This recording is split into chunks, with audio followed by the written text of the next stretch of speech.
Which of your many accomplishments are you most proud of and why? That's a tough question.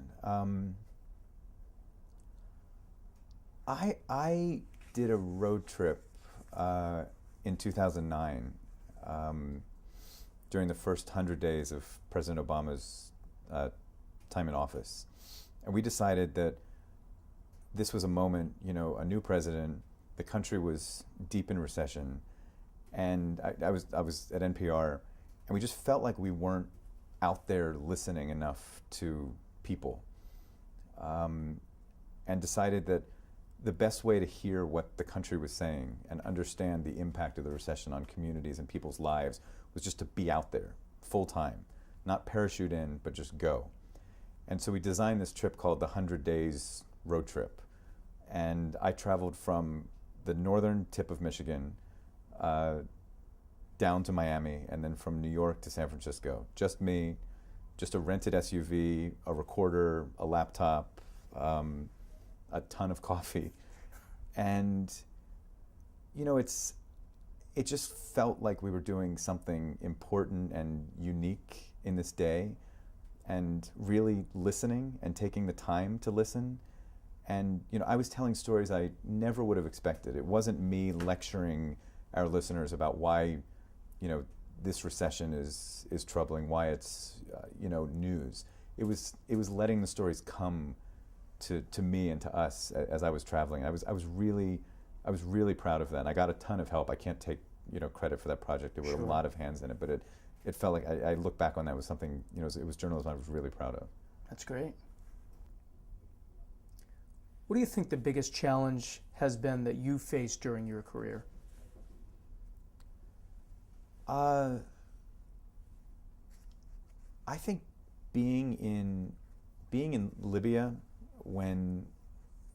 during the Arab Spring, I was in Tripoli just as the NATO bombs started falling. It was a type of journalism that I was not prepared for at all. In eastern Libya, where the rebels were making a lot of progress in trying to overthrow the Gaddafi government, there were dangers that were unimaginable, and several journalists died in the fighting, and that was one kind of danger. It was awful. In Tripoli, the Gaddafi government was still in charge. They decided which news organizations could be there. We were locked down in a hotel. Our movements were restricted. We were only allowed to go where the Gaddafi regime would allow us to go. There was one night where they brought us to the Gaddafi compound, suggesting that there was going to be some news event, and we found out later that there was word, never confirmed, but that there was going to be a British bombing raid on the compound, and there were questions about whether we as journalists were being used as human shields.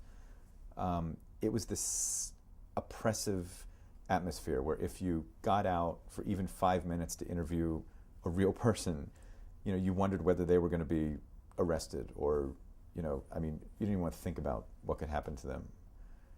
And that was awful, because you felt like you were putting lives at risk when you would talk to people and interview them.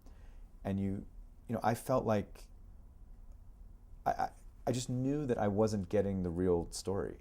Here I was in Tripoli, supposed to be covering, a really important part of the Arab Spring. Sure. But because of the reporting environment, I just knew that I couldn't tell the real story of what was happening in Tripoli. No one would talk about it. We couldn't reach them. The stuff that we were getting from the Gaddafi regime was, who knew if it was true? And so, but yet there was a demand for me to go on the air.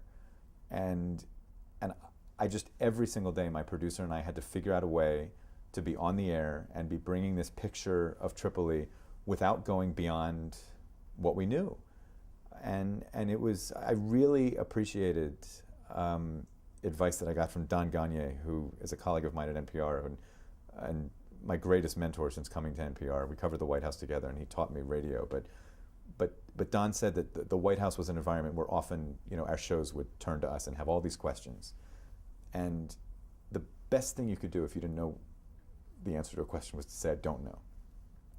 And it's true. And I would rather sound silly or uninformed than say something that was beyond what I knew or saw. And that was really the atmosphere in Tripoli. In addition to putting lives at risk, in addition to being locked down in a hotel, it was just doing journalism while knowing you weren't getting a true picture of what was happening and being honest with our listeners about that.